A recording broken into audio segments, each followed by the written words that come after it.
Sutra teratai yang menakjubkan. Bab 15, kemunculan dari bumi. Buddha memiliki 3 jenis kebijaksanaan. Jangan menaruh keraguan ataupun ketakutan.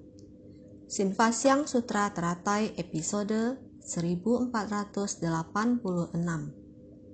Pencerahan yang tiada tara, menyeluruh dan sempurna, atau Anuttara Samyak Sambodhi, ataupun kebijaksanaan menyeluruh atau Sarvatna Jana adalah sebutan lain dari kebijaksanaan Buddha. Itulah kebijaksanaan sejati, pencerahan sempurna. Makanya disebut kebijaksanaan benar yang tiada tara atau Anuttara Samyak Jana.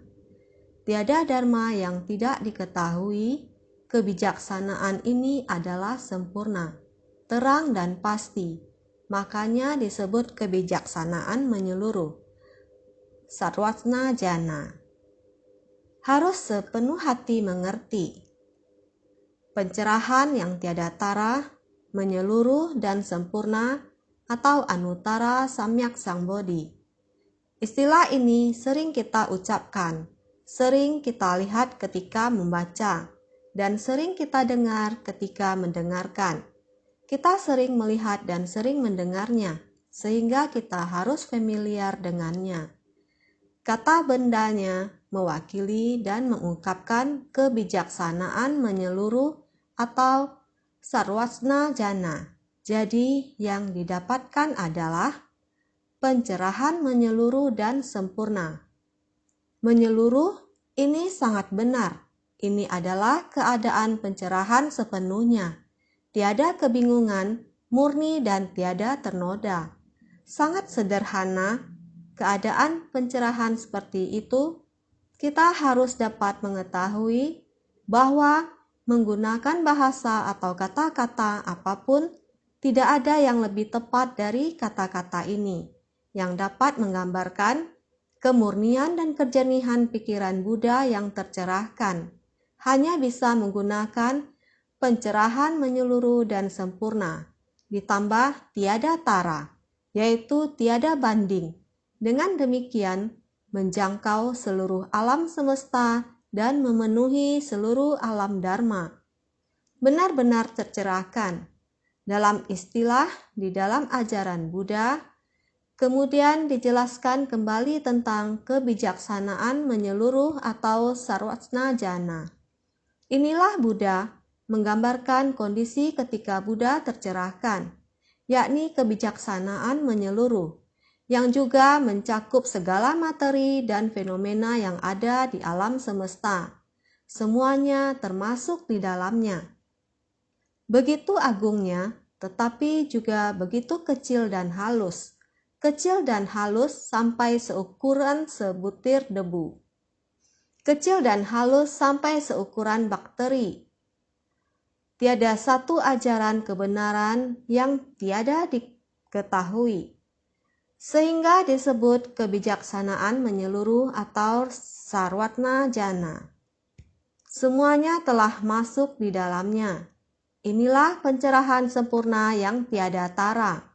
Istilah lainnya adalah kebijaksanaan menyeluruh. Dirangkum lagi menjadi kebijaksanaan Buddha. Sebutan lain dari kebijaksanaan Buddha adalah itulah kebijaksanaan sejati, pencerahan sempurna. Hal ini sejati bukan hanya sebagai sebutan lain, dan kita pun sudah tidak dapat menggambarkannya, sehingga menggunakan istilah ini untuk merepresentasikannya atau melambangkan.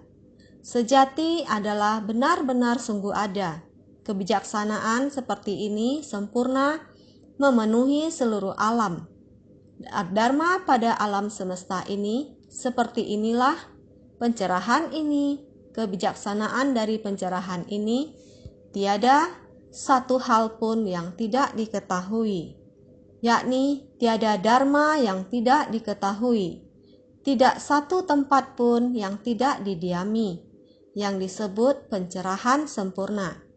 Dapat dilihat pencerahan yang telah dicapai oleh Buddha adalah kebijaksanaan yang halus, menakjubkan, mendalam, dan tiada tara, yang juga adalah dharma yang halus dan menakjubkan.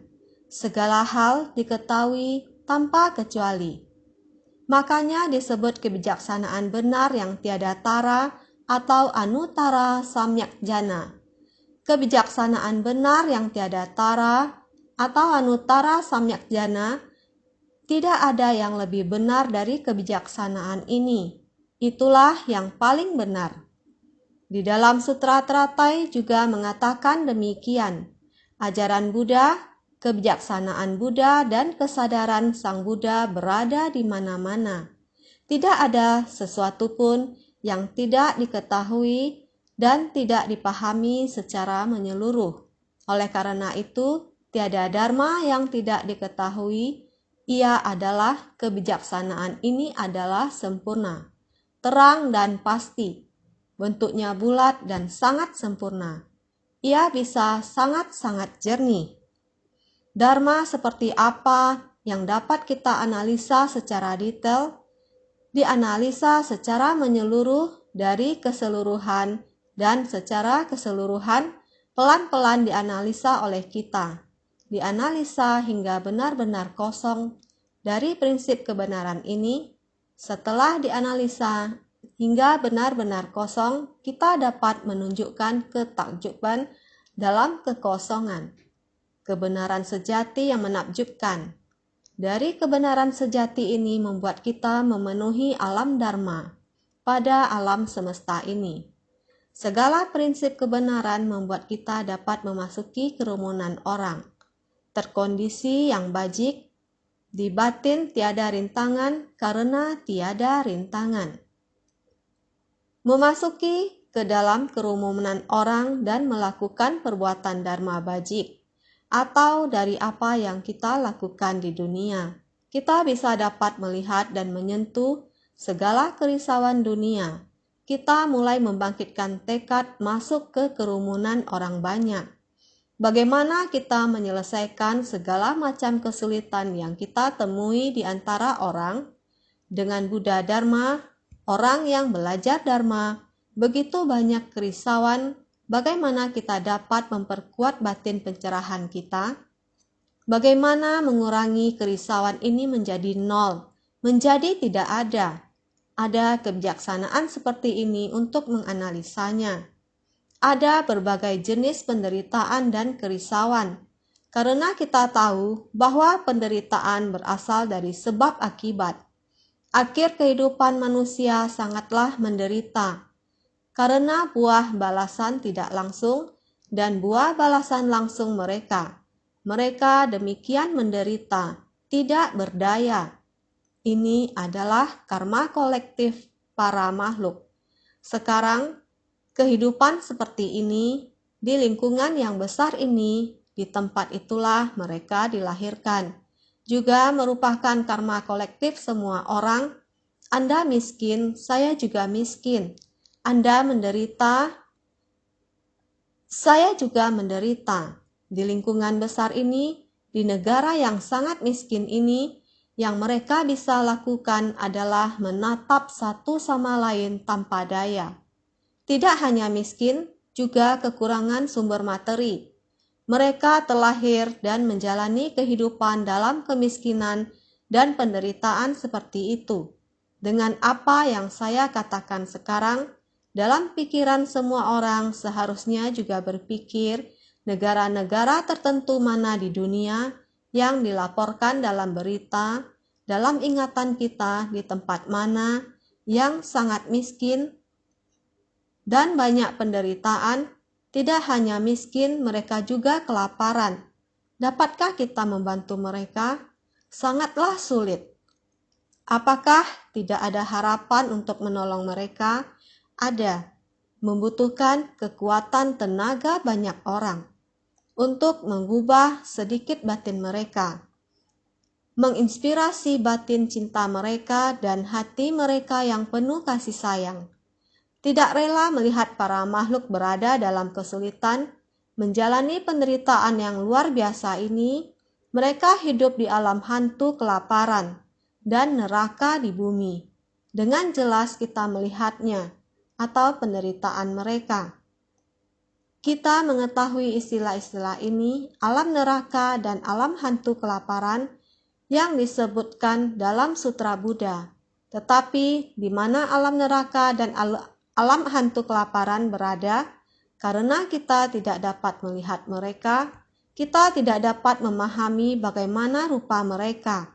Tetapi kita dapat melihat alam itu di sini, di bumi.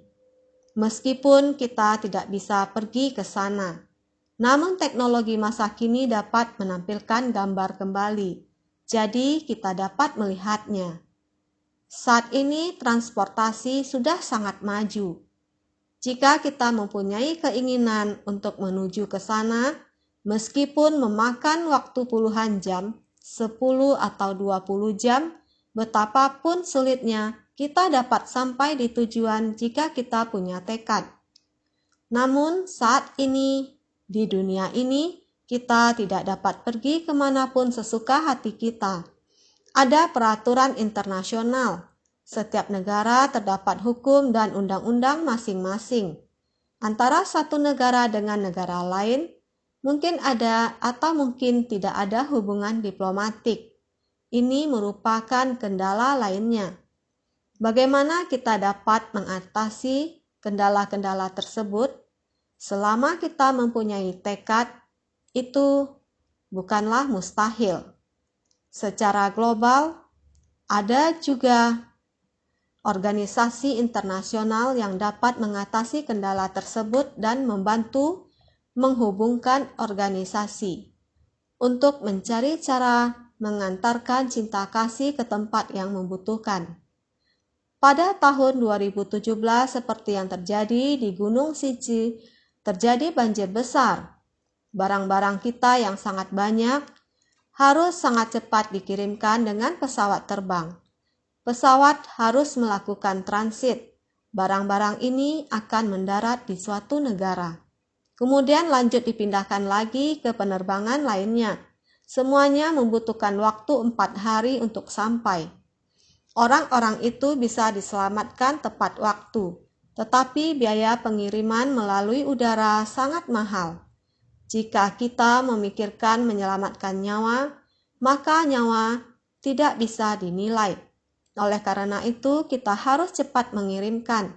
Jumlah barang-barang yang diperlukan untuk mempertahankan hidup dalam kondisi darurat, namun jumlah barang kebutuhan hanya bertahan antara 10 hingga 20 hari. Selanjutnya kita harus cepat mengirimkan barang kebutuhan dalam jumlah yang banyak dengan menggunakan kapal kargo, baik yang jauh ataupun dekat. Untuk yang dekat akan tiba dengan tepat. Yang lebih jauh dengan jumlah barang yang banyak butuh waktu yang agak lama dan tetap akan sampai. Jadi butuh waktu 1 hingga 2 bulan. Jika dikirim dari Taiwan, pengiriman melalui jalur laut akan membutuhkan waktu lebih dari 50 hari. Ini menunjukkan bahwa dunia sangat luas. Dari sini, Taiwan ke Afrika, Afrika Barat, barang kebutuhan melewati wilayah yang begitu luas. Dapat dilihat kebenaran. Sebenarnya di tempat itu merupakan merasakan penderitaan. Tetapi kita tidak melihatnya. Apakah sudah tidak ada? Sebenarnya masih ada. Jaraknya sangat jauh, terpisah begitu jauh. Mengapa harus menggunakan begitu banyak pikiran? Karena dalam kehidupan tidak ada jarak, kehidupan tidak perbedaan jauh dekat. Kehidupan adalah setara. Sang Buddha, beliau di dunia ini adalah melingkupi alam semesta. Beliau sadar, satu kesadaran, beliau memahami secara menyeluruhnya. Prinsip kebenaran sempurna, kesadaran akan kehidupan keseluruhan tubuh juga sempurna. Meskipun kamu sudah tahu, seharusnya bagian cinta ini harus menyeluruh. Sama seperti di dunia, kamu tahu, kamu ada kekuatan. Tempat itu membutuhkan, adalah benar-benar membutuhkan satu kekuatan kamu ini. Orang yang punya kekuatan lainnya tidak mampu tahu. Orang yang tahu tidak bisa mencapai kekuatan secara menyeluruh. Ini dinamakan jalinan jodoh. Tahu jalinan jodoh, bagaimana benih, bagaimana jodoh, kita pergi menyempurnakan demi mereka. Harus melewati begitu banyak pekerjaan, baru bisa selesai. Mereka mendapat pertolongan, batin kita damai dan tenang. Tentu ada berinteraksi. Maka harus ada pemberian perhatian secara jangka panjang. Ini disebut jalinan jodoh. Jadi kita mengatakan itu sempurna dan terang. Kita sudah tahu bahwa semua hal di dunia dan setiap orang di dunia tunduk pada sebab dan kondisi hukum karma. Mengapa mereka begitu menderita? Kenapa mereka semua ada di tempat yang sama? Itu karena retribusi tidak langsung dan karma kolektif. Hukum karma bahwa mereka ada di sana, Sang Buddha lahir di dunia ini, agar dia bisa mengetahui semua ini, jadi dia tercerahkan dan disebut sebagai ayah pengasih dari 4 jenis kelahiran dan guru pembimbing dari 3 kelompok alam. Untuk semua yang ada di dunia, dimanapun ada penderitaan, seolah-olah anak-anaknya sendiri menderita. Inilah yang harus kita pelajari. Sang Buddha mengajarkan jalan bodhisattva. Bagi bodhisattva, untuk mempraktikkan 6 paramita dalam semua tindakan. 6 paramita dan segala praktiknya. Kita tahu bahwa kita harus menyempurnakan penyebabnya. Kita harus menyempurnakan penyebabnya untuk mencapai buahnya. Oleh karena itu, penyebab, kondisi, sebab dan akibat, kami memberikan mereka kondisi untuk terus hidup. Hasil yang kita peroleh adalah kita merasa nyaman. Mendengar orang mengalami penderitaan, hati kita tidak tega. Kita tidak tega ketika para makhluk mengalami penderitaan, maka kita akan menolongnya. Ini artinya kita telah memahami prinsip kebenaran, menjadi kebijaksanaan yang sempurna dan terang. Bagaimana kita bisa memperolehnya? Maka harus pasti. Mengapa demikian susah payah? Karena di tempat itu semua orang sudah demikian menderita dalam waktu yang sangat lama. Ditambah lagi dengan bencana banjir hebat. Demikian menderita. Keluarga juga terpisah di antara hidup atau mati. Semuanya berkumpul di negara tersebut. Berhubung kita sudah tahu bahwa kita harus memikirkan solusi untuk tempat tersebut, dengan mengumpulkan cinta kasih dan kekuatan banyak orang, dimanapun tempat yang ada penderitaan, kita harus pergi untuk membantu mereka. Oleh sebab itu kita harus mempersiapkan misi bantuan bencana internasional. Maka setelah ada persiapan, ketika ada bencana, kita harus segera untuk pergi membantu dan menanggulangi. Dalam menanggulangi bencana, kita harus memiliki kebijaksanaan yang sempurna, terang, dan pasti. Kita harus mengembangkan kebijaksanaan kita. Ini yang harus kita jalankan. Maka disebut kebijaksanaan menyeluruh atau sarwatsna jana. Harus mengetahui permasalahan yang ada di dunia, bagaimana dari Taiwan bisa sampai ke Sierra Leone. Kekuatannya bukan hanya dari Taiwan, tetapi juga relawan dari Amerika. Mereka di sana sudah mendampingi selama bertahun-tahun. Insan Ceci juga menempatkan staf Stephen Fomba di Sierra Leone, sehingga informasinya bisa dikirimkan dengan sangat cepat. Tentang jumlah relawan yang dibutuhkan, sesungguhnya dari Taiwan maupun Amerika jaraknya sangat jauh. Dengan Sierra Leone, jaraknya sama jauhnya. Staf dari Amerika ini tidaklah lebih dekat dari jarak Taiwan ke sana. Memiliki tekad Dengan sebersit niat pikiran, jarak antara kita akan terasa dekat karena ada kepedulianmu. Kehidupan mereka secara alami ditarik semakin dekat ke dalam kehidupan kita. Tadi dikatakan menulis untuk kalian. Tingkatan seperti ini dan itu dalam pikiran kita akan muncul negara dengan kondisi demikian. Gambaran yang sama muncul juga dengan tekad kita akan semakin dekat dengan lingkungan mereka. Juga merasakan penderitaan dan kesulitan mereka.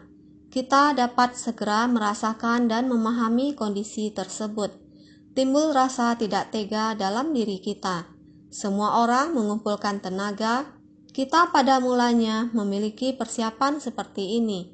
Negara yang mana, penderitaan seperti apa, kita harus dengan segera ke tempat itu. Tidak peduli harus pergi dengan waktu yang tergesa-gesa, apa yang harus kita lakukan, barang sembako yang dibagikan terus ditambah. Semua ini harus melalui proses pilah, secara kasar halus.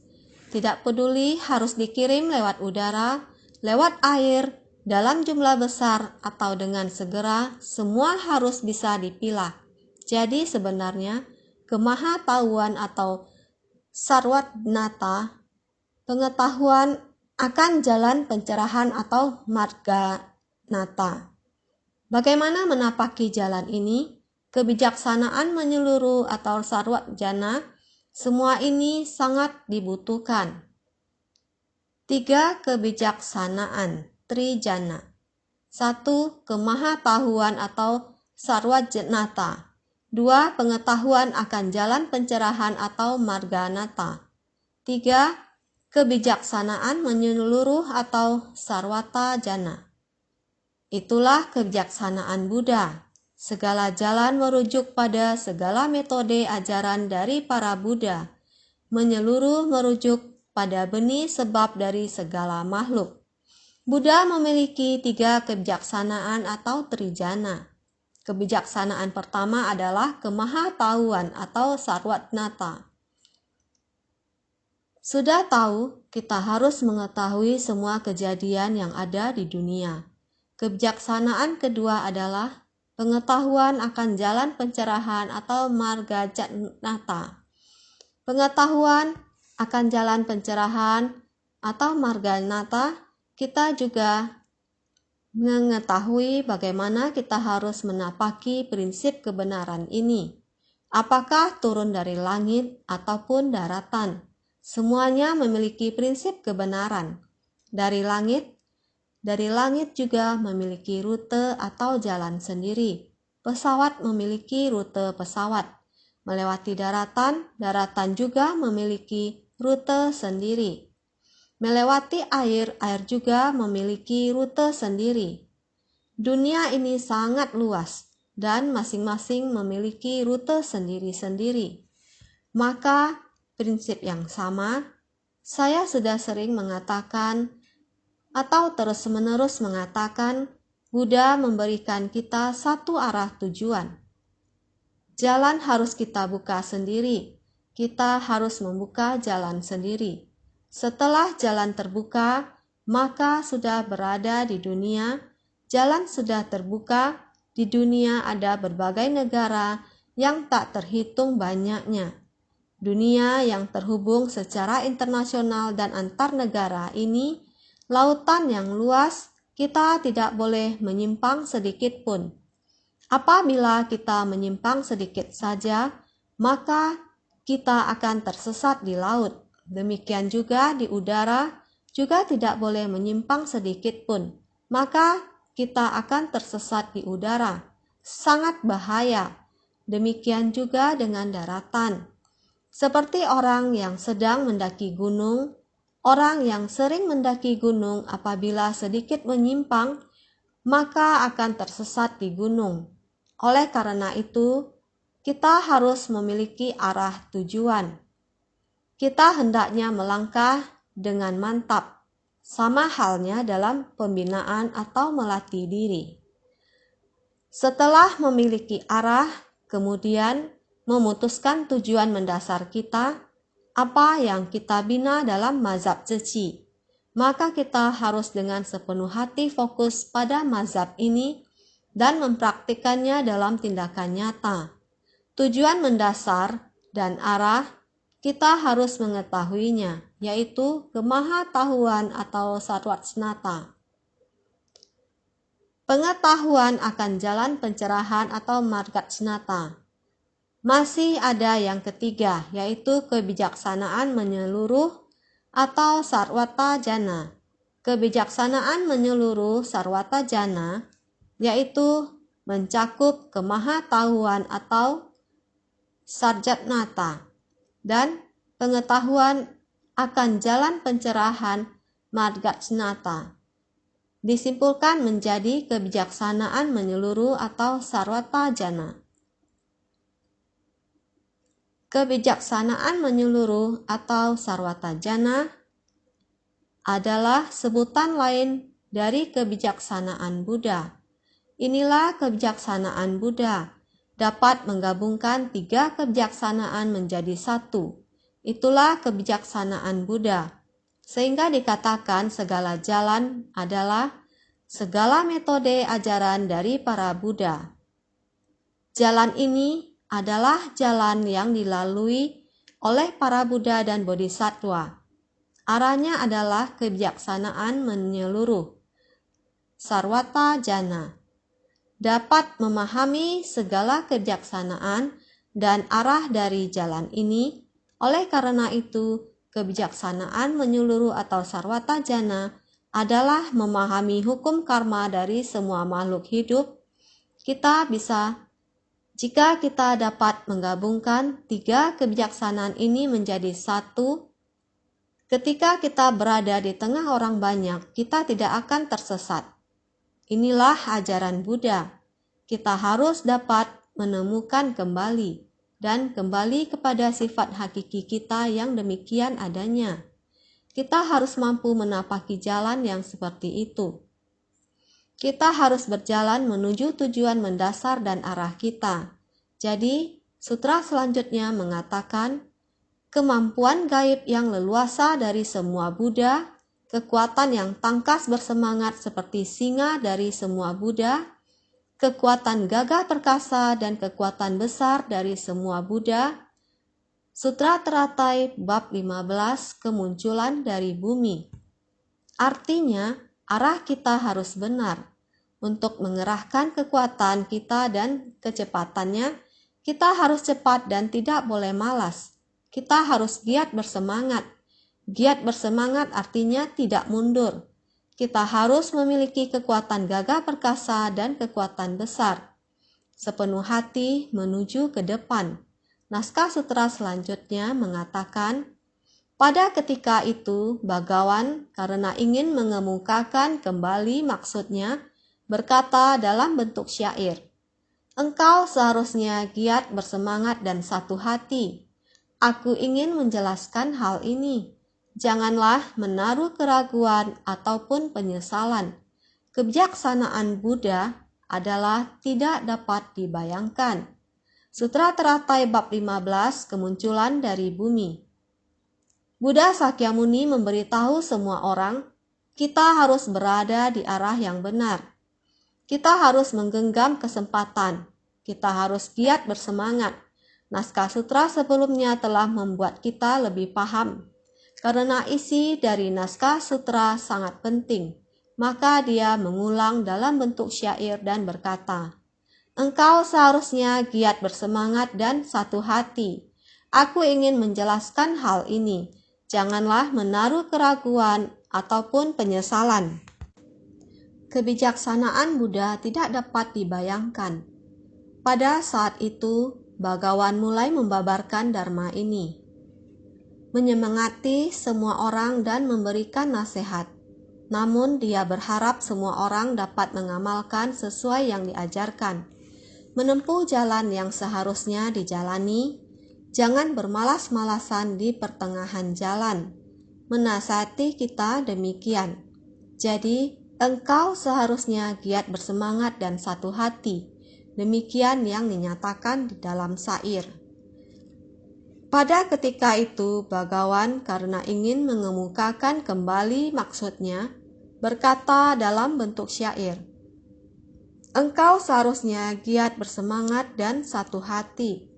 Buddha dengan sungguh-sungguh menasihati agar mereka seharusnya lebih giat bersemangat, artinya mereka hendaknya satu, tekun mempraktikkan, dan giat bersemangat.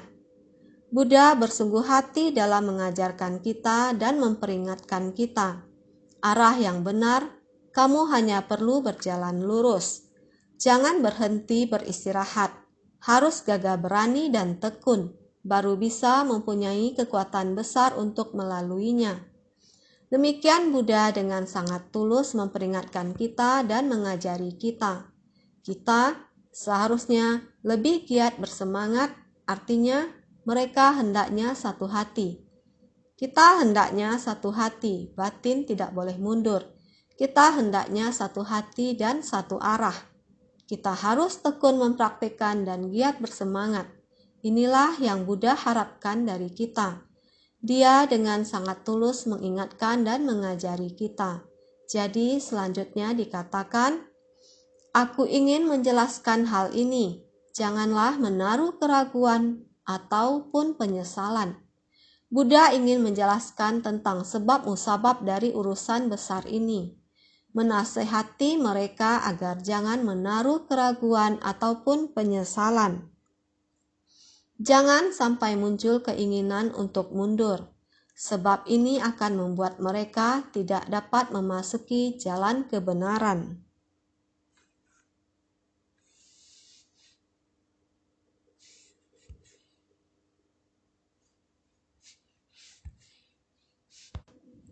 Sekarang Buddha ingin memberitahu kepada setiap orang tentang Dharma ini dengan sangat jujur. Jalan yang telah dilalui sebelumnya juga dengan sangat jujur menyampaikan kepada semua orang begitu lama waktu yang dibutuhkan untuk melewatinya.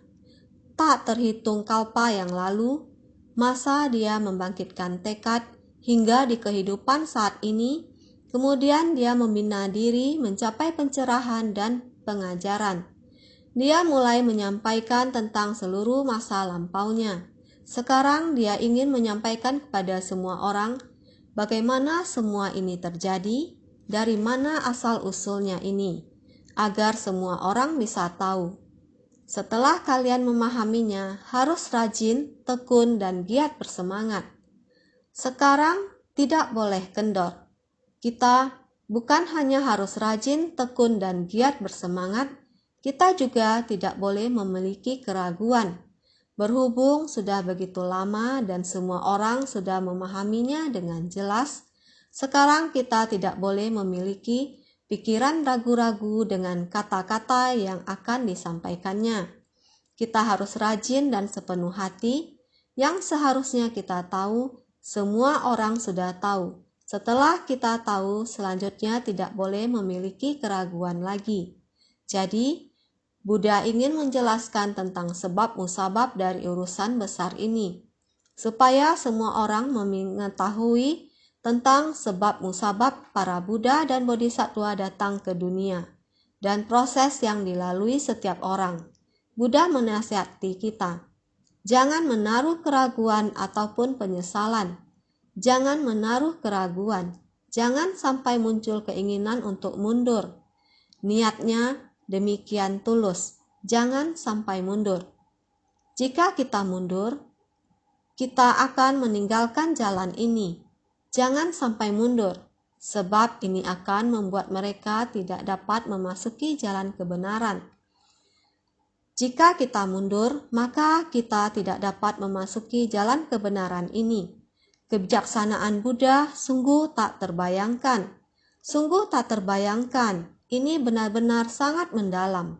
Dharma yang tak terbayangkan, sedangkan kita di masa lampau, Buddha dengan sabar menjelaskan kepada kita. Meskipun kita masih belum mempraktekkan dalam tindakan nyata, kita masih belum menghayatinya. Kita juga tidak boleh timbul keraguan. Kebijaksanaan Buddha adalah tidak dapat dibayangkan. Kebijaksanaan Buddha adalah sangat mendalam dan menjangkau jauh maknanya. Tidak mampu dibayangkan oleh pikiran atau diperbincangkan oleh mulut dari orang biasa. Makanya dikatakan kebijaksanaan Buddha adalah tidak dapat dibayangkan. Maka kebijaksanaan Buddha adalah tidak dapat dibayangkan, tidak mampu dibayangkan oleh pikiran atau diperbincangkan oleh mulut dari orang biasa. Benar-benar tidak dapat dibayangkan. Dharma Sang Buddha yang demikian dan kita melihatnya, kita telah memahaminya, telah paham kamu tidak mempraktikannya dalam tindakan nyata. Sang Buddha memberitahu kita, rumah terbakar dari 3 kelompok alam. Kamu tidak terbakar oleh api. Rumah terbakar seperti anak-anak tersebut melihat rumah terbakar sangat menyenangkan. Kita membaca sutra, meskipun memberitahu kita akan rumah terbakar, ada orang yang berdiri di tempat dingin melihat rumah terbakar. Penggalan naskah sutra ini, saya merasa sejuk. Rumah terbakar ada hubungan apa dengan saya? Artikel ini cukup baik, saya lanjut membacanya. Jika dengan kondisi batin yang demikian, tidak benar loh. Prinsip kebenaran adalah kebenaran sejati. Saat ini kita tidak bertemu.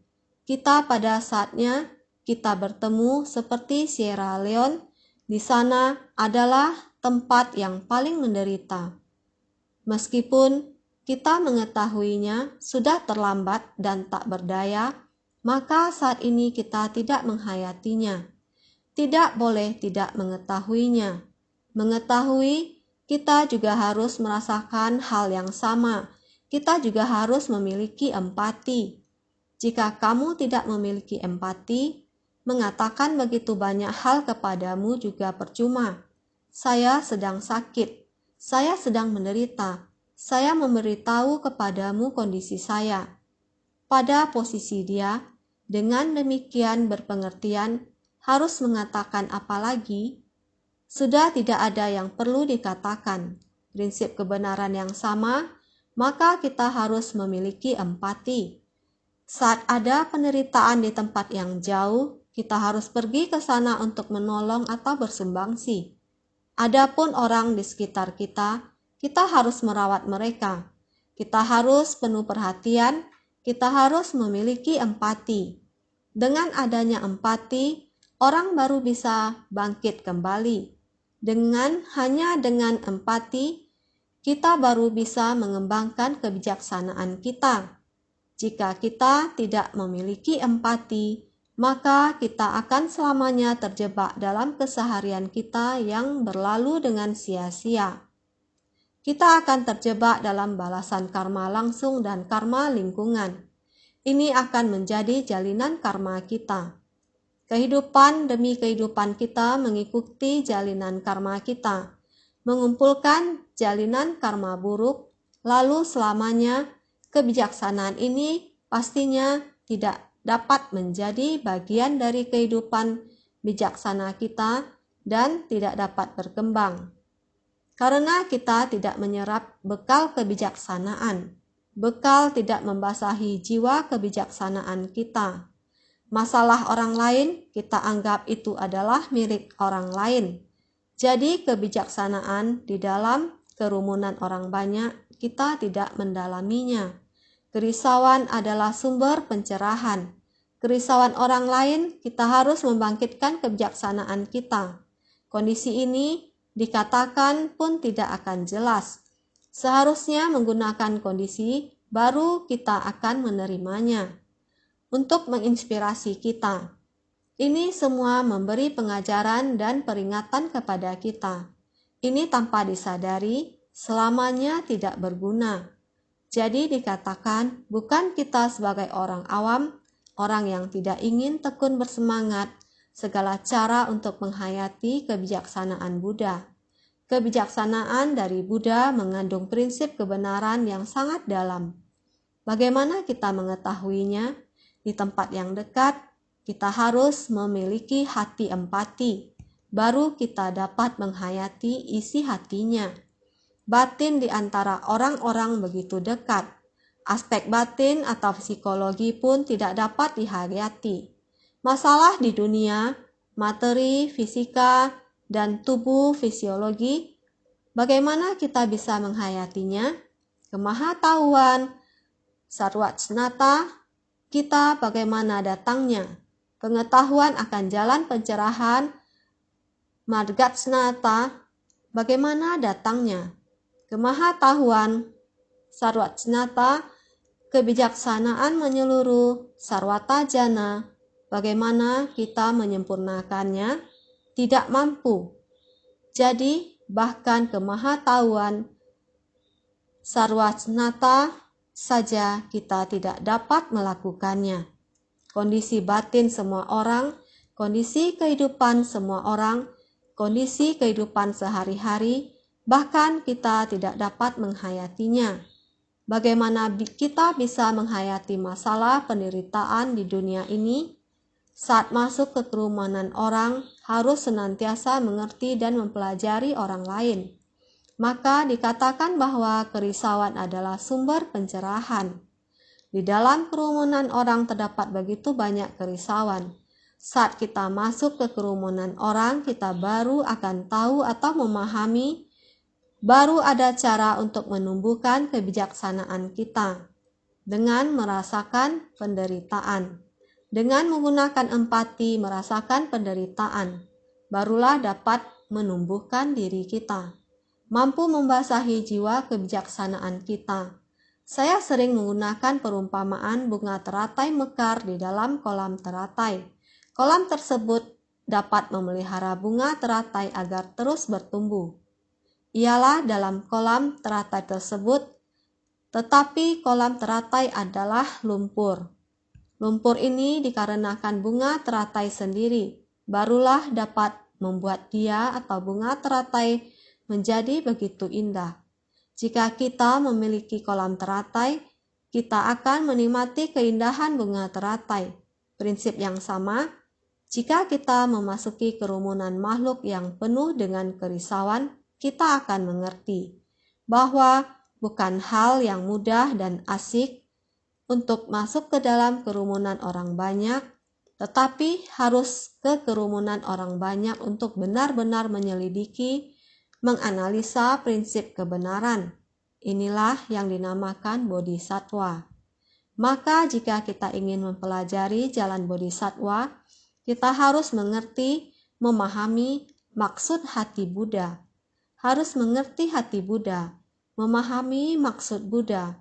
Hanya dengan cara itulah kita baru dapat mendekati kebijaksanaan Buddha.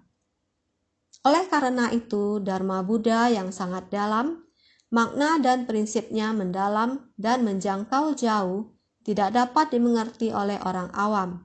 Tetapi kita harus melihat niat apa yang kita gunakan untuk menerima Dharma sejati dari Buddha. Kita harus mempraktikkan dalam tindakan nyata. Jika kita tidak mempraktikkan dalam tindakan nyata, meski karakter tertulis sangat indah, kita juga tidak dapat menghayatinya. Ketika berbicara mengenai kebijaksanaan Sang Buddha, benar adalah beberapa kata yang tertulis di depan. Pencerahan yang tiada tara, menyeluruh dan sempurna, Anuttara Samyak Sambodhi, atau kebijaksanaan menyeluruh atau sarwata jana. Inilah cara kita menggambarkan kebijaksanaannya. Sebenarnya kebijaksanaan adalah sangat mendalam dan menjangkau jauh. Bukan sesuatu yang mudah kita bicarakan. Jadi pengetahuan Buddha adalah tidak terbayangkan. Bagaimana kita tidak bersungguh hati? Naskah sutra selanjutnya terus mengatakan lagi, engkau sekarang hendaknya mengeluarkan kekuatan keyakinan, berdiam di dalam kebajikan dari kesabaran. Dharma yang belum pernah engkau dengarkan sebelumnya, sekarang engkau akan mendengarnya. Aku menghiburmu sekarang, janganlah menaruh keraguan ataupun ketakutan. Buddha tidak pernah menyampaikan kata-kata tidak jujur dan kebijaksanaannya adalah tak terukur. Sutra Teratai bab 15, kemunculan dari bumi. Sang Buddha memberitahu kita, Buddha tidak pernah memiliki kata-kata yang tidak benar adanya. Demi kita beliau berbicara. Seharusnya kita meyakininya dan tidak perlu meragukannya. Engkau sekarang hendaknya mengeluarkan kekuatan keyakinan dan berdiam di dalam kebajikan dari kesabaran. Sekarang Anda telah membangkitkan tekad untuk mempraktikkan jalan bodhisattva. Sungguh sulit untuk didapat. Sekarang Anda membicarakan keyakinan ini dan memupuk keyakinan ini, menghadap ke dan menapaki jalan bodhisattva. Engkau sekarang hendaknya mengeluarkan kekuatan keyakinan dan berdiam di dalam kebajikan dari kesabaran. Para praktisi di jalan kebenaran sekiranya tidak memiliki kekuatan dari keyakinan adalah tidak akan giat membina diri. Makanya dinamakan kekuatan dari keyakinan. Engkau sekarang hendaknya mengeluarkan kekuatan yang berasal dari keyakinan dan berdiam di dalam dharma bajik dari kesabaran. Terhadap Sravaka dan Prateka, Sang Buddha telah membuat mereka dapat memahami dan memahami keyakinan dan pemahaman ini. Bab keyakinan dan pemahaman, kita juga telah melihatnya, telah membicarakannya. Keyakinan dan pemahaman. Jadi 4 murid utama Sang Buddha juga telah paham. Juga telah memulai mengetahui bahwa ada pusaka, hanya saja diri sendiri tidak menemukannya. Sekarang harus percaya, ternyata diri sendiri juga adalah anak dari penatua, juga sangat berada atau kaya. Memiliki begitu banyak pusaka, harus mempercayainya. Kita saat ini juga tahu bahwa pengajaran Sang Buddha adalah pada diri kita sendiri. Kita setiap orang memiliki sifat hakiki. Kita saat ini telah meyakininya, juga telah membangkitkan tekad untuk mempraktikkan jalan bodhisattva. Ini sangatlah tidak mudah, sehingga para praktisi di jalan kebenaran sekiranya tidak memiliki kekuatan dari keyakinan adalah tidak akan giat membina diri. Kita ingin mempelajari jalan kebenaran. Jika kita tidak memiliki kekuatan dari keyakinan, kita tidak akan mungkin untuk giat membina diri. Keyakinan kita tidak akan sangat menyeluruh atau tuntas. Tidak memiliki keyakinan yang sangat kuat barulah bisa seperti ini yang maju dan mundur. Kekuatan kebijaksanaan ini tidak bisa untuk terkumpul. Ini dikarenakan akar keyakinan kita tidak menyeluruh. Seluruhnya sehat sehingga tidak bisa giat membina diri. Makanya dinamakan kekuatan dari keyakinan. Kita di 37 faktor pencerahan juga ada membicarakannya. Jadi engkau sekarang hendaknya mengeluarkan kekuatan yang berasal dari keyakinan. Karena batas kekuatan ini telah keluar, maka kita seharusnya dan berdiam di dalam dharma bajik dari kesabaran. Dikarenakan kita telah berada di dalam keyakinan, kita di dalam dharma bajik ini adalah mempraktikkan jalan bodhisattva. Mazhab kita semestinya harus mempraktikkannya dalam tindakan nyata. Ini adalah makna utama, ini adalah arah tujuan. Jadi, dari keyakinan muncul kekuatan. Karena Anda memiliki keyakinan, maka Anda dengan sendirinya akan memunculkan kekuatan. Dari keyakinan muncul kekuatan, akar keyakinan yang tumbuh berkembang akan dapat melenyapkan segala keyakinan sesat dan tidak tergoyahkan oleh ajaran yang cenderung pada kecil. Keyakinan adalah sumber dari jalan kebenaran. Jika memiliki keyakinan akan bisa memasuki jalan kebenaran, Kebajikan adalah bekal di jalan kebenaran. Jika memiliki kesabaran akan mendapatkan buah pencapaian. Akar keyakinan yang tumbuh berkembang akan bisa melenyapkan segala keyakinan sesat. Kita akan melenyapkan segala keyakinan sesat. Kita tidak tergoyahkan oleh ajaran yang cenderung pada kecil. Kita tidak akan tergoda menuju jalan yang sesat. Kita tidak akan terpengaruh oleh keyakinan yang sesat. Jadi, keyakinan adalah sumber dari jalan kebenaran, ibu dari pahala dan kebajikan. Ini bisa terus menumbuhkan semua akar kebajikan kita.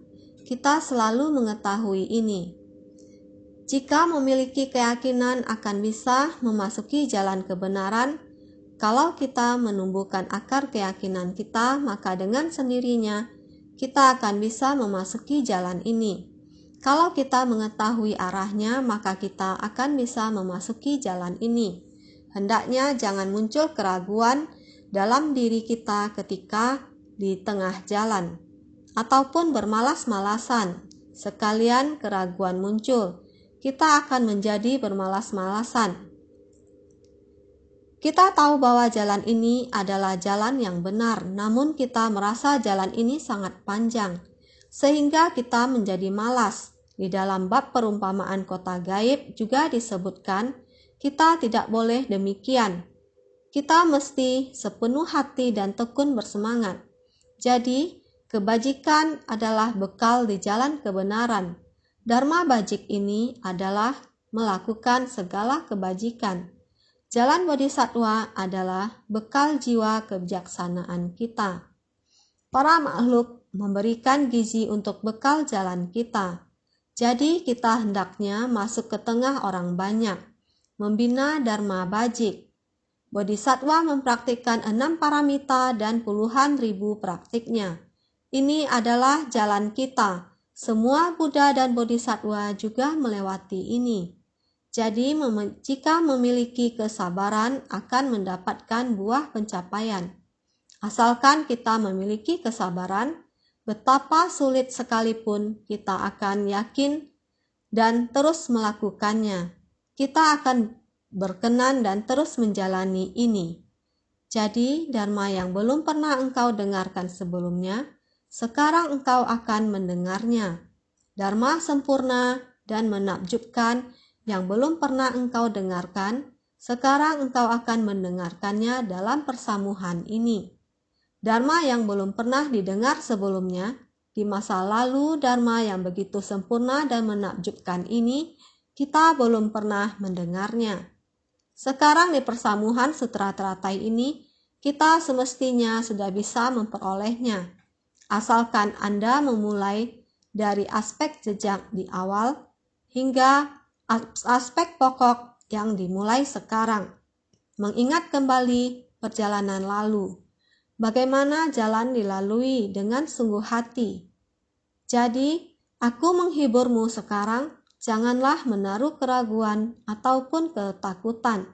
Aku menghiburmu sekarang. Setelah mendengarkan dharma menakjubkan, jangan lagi menaruh keraguan, kekhawatiran, ataupun ketakutan. Menaruh keraguan ataupun ketakutan. Menaruh keraguan terhadap jejak dari penampakannya, menaruh ketakutan terhadap besarnya keberhasilannya. Sang Buddha berkata, "Saya sekarang dengan sangat tulus menghiburmu. Jangan kehilangan keyakinan, jangan ada kemalasan, jangan menaruh keraguan." Ini adalah Sang Buddha dengan penuh ketulusan mendidik kita. Mendengar dharma menakjubkan, ini jangan menaruh keraguan. Juga tidak perlu khawatir akan jalan yang begitu jauh. Selama arah tujuan benar, yakin akan arah tujuan, jalan yang stabil dan maju selangkah demi selangkah. Jangan menaruh keraguan ataupun ketakutan. Menaruh keraguan terhadap jejak dari penampakannya. Jangan menaruh keraguan. Sang Buddha melaluinya seperti ini di masa lalu. Seperti inilah kejadiannya. Aspek jejak itu sudah memberitahu kita, menaruh ketakutan terhadap besarnya keberhasilannya.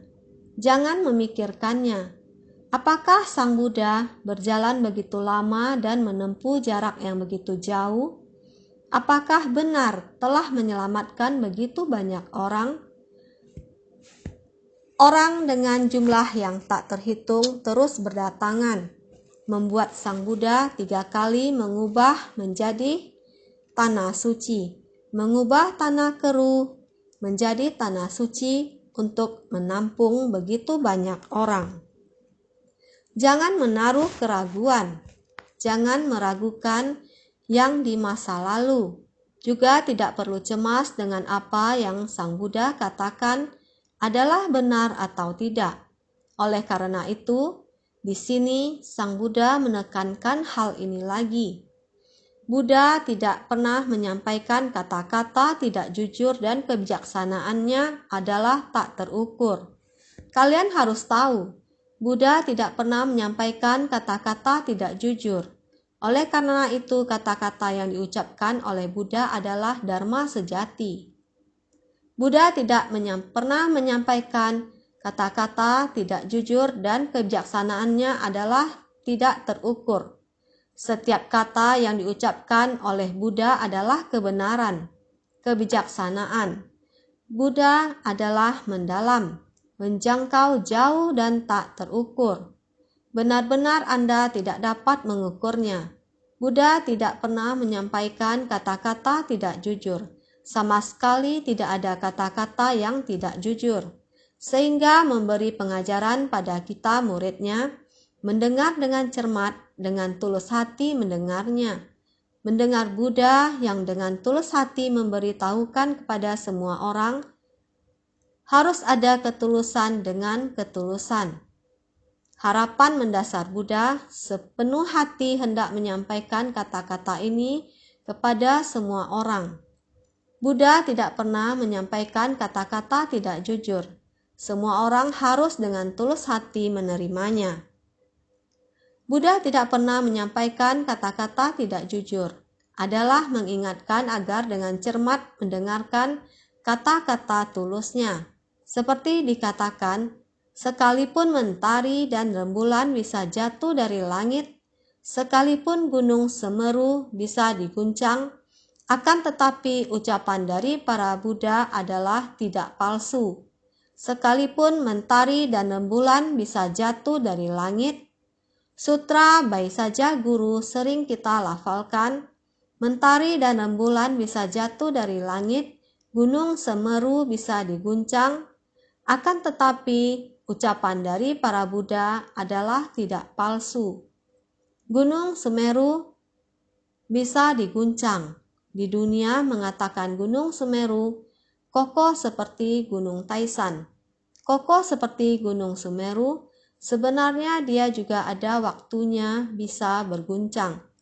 Akan tetapi prinsip kebenaran Buddha tidak goyah, karena Buddha telah mengatakan pada kita, terbentuk, bertahan, rusak, dan musnah pada dunia materi, ini adalah prinsip kebenaran sejati. Gunung Semeru saja bisa berguncang, tetapi prinsip kebenaran sama sekali tidak akan berubah selamanya. Sehingga kita harus yakin kata-kata jujur Buddha, sehingga semua orang harus bersungguh hati. Buddha begitu perhatian mengatakan kepada kita, Buddha tidak pernah menyampaikan kata-kata tidak jujur. Sama sekali tidak ada kata-kata yang tidak jujur. Setiap kata-kata yang disampaikan pada semua orang adalah jujur. Jangan sampai tidak mengerti. Setiap kali segera berbicara, tidak paham. Bila tidak mengerti akan diulangi lagi. Kata-kata yang disampaikan telah begitu mudah dimengerti. Masih saja tidak memahaminya.